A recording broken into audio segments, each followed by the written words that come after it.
મિત્રો, જો માં કરતાં મોટું કોઈ નથી તો ચેનલને સબસ્ક્રાઇબ કરી દો. ઇન ધીસ વિડીયો રાજુના લગ્ન લગભગ 1 વર્ષ પહેલા રેખા સાથે થયા હતા. રાજુ સાથે લગ્ન કર્યા બાદ તે તેની સાથે મુંબઈ આવી ગઈ હતી. રાજુ કામમાં ખૂબ જ વ્યસ્ત હતો, પણ જ્યારે પણ તે ઘરે આવતો ત્યારે તે હંમેશા રેખાના પ્રેમમાં રહેતો અને તેને ક્યારેય એવું થવા ન દીધું કે તે ઘરમાં ઓછો સમય વિતાવે છે. રાજુએ રેખાનું ખૂબ ધ્યાન રાખ્યું. ઘરના કામમાં પણ તેને મદદ કરતો, તેને એટલે તરત જ લઈ આપતો. એક દિવસ રેખા સ્નાન કરીને બાથરૂમમાંથી બહાર આવી રહી હતી ત્યારે તે લપસીને પડી અને તેના પગનું હાડકું તૂટી ગયું.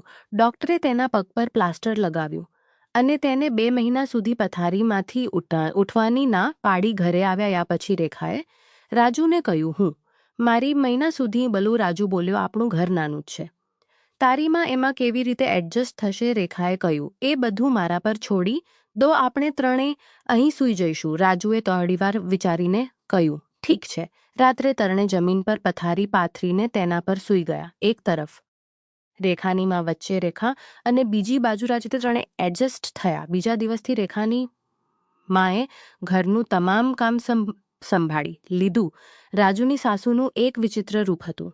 રેખા અને તેને જોઈને કોઈ એમ ન કહે કે તેમાં રેખાથી પણ ખૂબ જ સુંદર હતી. રાતનો સમય હતો, ત્રણેય સૂઈ રહ્યા હતા. રેખાને બાથરૂમ જવું હતું. ત્રણેય સૂઈ રહ્યા હતા. રેખાને બાથરૂમ જવું હતું અને તેને બાથરૂમમાં લઈ ગઈ અને પાછી આવીને રેખાની આવવાની રાહ જોતા પલંગ પર સૂઈ ગઈ. રાજુ ઊંઘમાં પડખું ફર્યો તો રાજુનો હાથ તેની સાસુને અડી ગયો. રાજુ તેને રેખા સમજીને તેને બાટ ભરી ગયો. રાજુના મજબૂત હાથને દબાવવાથી સાસુને એક વિચિત્ર આનંદ થયો અને ધીમે ધીમે તે પણ રાજુની બાજુમાં ખસવા લાગી. રાજુ હરકત કરી રહ્યો હતો અને તે નશામાં આવી રહી હતી. તેને પણ રાજુને તેના બથમાં લઈ લીધો. ત્યાં રાજુની ઊંઘ ખુલી ગઈ તો તેની સાસુને તેના હાથમાં જોઈને ને તે થોડો શરમાયો, પણ તેને તેનું કામ ચાલુ રાખ્યું. બંને એકબીજામાં મગ્ન હતા.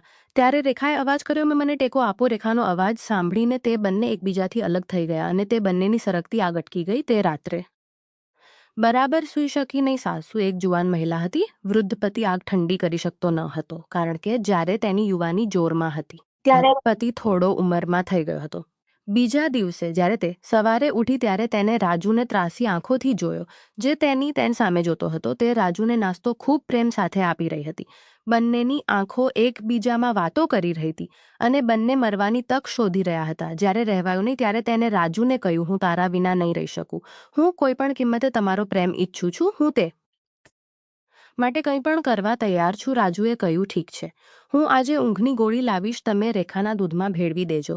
જ્યારે તે સૂઈ જાય ત્યારે આપણે એક થઈ જઈશું.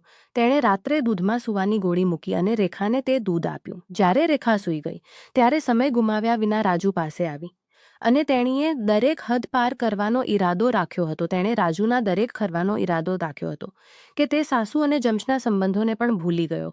બંને એકબીજાના એટલા દીવાના થઈ ગયા હતા કે જ્યારે પણ સમય મળે ત્યારે સાથે તે મળીને જતા હતા. એવું કહેવાય છે કે ખોટું કામ કરવામાં તમે ગમે તેટલી સરદાની રાખો, એકને એક દિવસ એ ખોટી વાત સામે આવી જ જાય છે. સાસુ અને રાજુ સાથે પણ કંઈક આવું જ થયું. રેખાનો પગ હવે ઠીક થઈ ગયો હતો. તેને ચાલવામાં કોઈ તકલીફ ન હતી. તેની માએ ત્યાં ચારનું મન થતું ન હતું. એક દિવસ રેખાએ પૂછ્યું, મમ્મી ટિકિટ લો. મમ્મી, હું તમારી ટિકિટ લઈ લઉં. તમારો ક્યારે જવાનો ઈરાદો છે? ઘરે પપ્પા પણ એકલા છે. તેની માએ કહ્યું, શું તું મને તમારા ઘરમાંથી ભગાડવા માંગે છે? જ્યાં સુધી તું બિલકુલ સાજી નહીં થઈ જાય ત્યાં સુધી હું તને છોડીને નહીં જાઉં. રેખાએ કહ્યું, હું હવે ઠીક છું. અને પણ તેની માએ કહ્યું, ઠીક છે, પણ તે રાજુને છોડવા માંગતી ન હતી. આ 4 મહિનામાં રાજુએ તેને જે આનંદ આપ્યો હતો તે તેને ગુમાવવા માંગતી ન હતી. રાજુએ તેને તેના પ્રેમમાં કોટરીને તેને નવી સુગંધથી ભરી દીધી હતી. આજે તે તેના જમાઈ રાજુ માટે એટલી પાગલ થઈ ગઈ હતી જે તેને તેનાથી દૂર રાખવાનો પ્રયત્ન કરે. તે પોતાનો સૌથી મોટો દુશ્મન માનવા લાગી. રાજુ પણ તેની સાસુ માટે એટલો ગાંડો થઈ ગયો હતો કે હવે તેને તેની પત્ની પ્રત્યે પણ કોઈ લગાવ ન હતો. તે તેની સાસુ માટે પાગલ હતો. સાંજ પડી ગયો હતો. હળવો વરસાદ વરસી રહ્યો હતો. રાજુ ભીંજાઈ ગયો હતો. આજે તે કામ પરથી વહેલો ઘર વગાડી સામે સાસુ ઊભી હતી. તેના વાળ વિખરાયેલા હતા.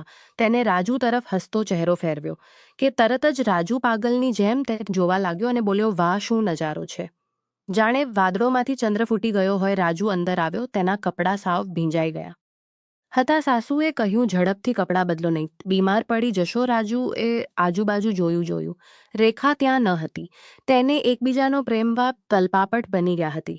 બંને એકબીજાનો પ્રેમ મેળવવા તલપાપટ બની ગયા હતા. તેણે ઉતાવળમાં ઘરનો દરવાજો બંધ કરવાનું વિચાર્યું પણ હતા કે તેઓને કંઈ પણ ભાન હતું નહીં. દરમિયાન રેખા ત્યાં આવી પહોંચી. દરવાજાને ધક્કો મારતા જ અંદર જોતા જ તેનો હોશ ઊંડી ગયો. રેખાએ તેની માતાને બૂમ પાડી, તમને મારું જ ઘર મળ્યું હતું, આ બધું કરવા શું? તને શરમ નથી આવતી કે તારા પોતાના જમાઈ સાથે ગેરકાયદેસર આ બધું? પછી રેખાએ રાજુ પર આંકડા પ્રહારો કરતા કહ્યું, તે આટલું શી સાથે આ બધું કરતા શરમ આવવી જોઈએ. આટલું કહી રેખા તેના પિતાને બોલાવવા જતી હતી ત્યારે તેની માએ નજીકમાં રાસળ વડે રેખાના માથામાં માર મારતા તે નીચે પડી ગઈ હતી. રાજુએ તરત જ રેખાના હાથમાંથી ફોન છીનવી લીધો અને તેનું ગળું દબાવવાનું શરૂ કરી રાખ્યા અને બૂમો પાડવા લાગી. રાજુ, તેને મારી નાખ, તે જીવતી હોય ત્યાં સુધી આપણે એક નહીં થઈ શકીએ. જો તે જીવતી રહેશે તો આપણી વાસ્તવિકતા બધાની સામે ખુલશે. અને તે પછી રાજુ અને સાસુએ રેખાને પટાવી દીધી. રેખાની લાશ ઘાવે ઘરમાં પડી હતી.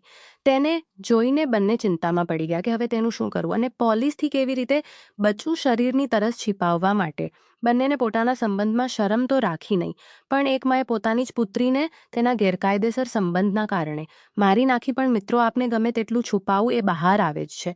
અને આખરે રાજુને અને તેની સાસુને પોલીસ પકડીને લઈ ગઈ, કેમ કે ગુનો ગમે ત્યારે હાથમાં આવે છે અને આનું પરિણામ સારું આવતું નથી. સંબંધને પણ કોઈ મર્યાદા હોય છે, તે આપણે જાળવવી જોઈએ. મિત્રો, આવી મજેદાર કહાની સાંભળવા માટે વિડીયોને લાઇક અને ચેનલને સબસ્ક્રાઇબ જરૂર કરજો. તમારો ખૂબ ખૂબ આભાર.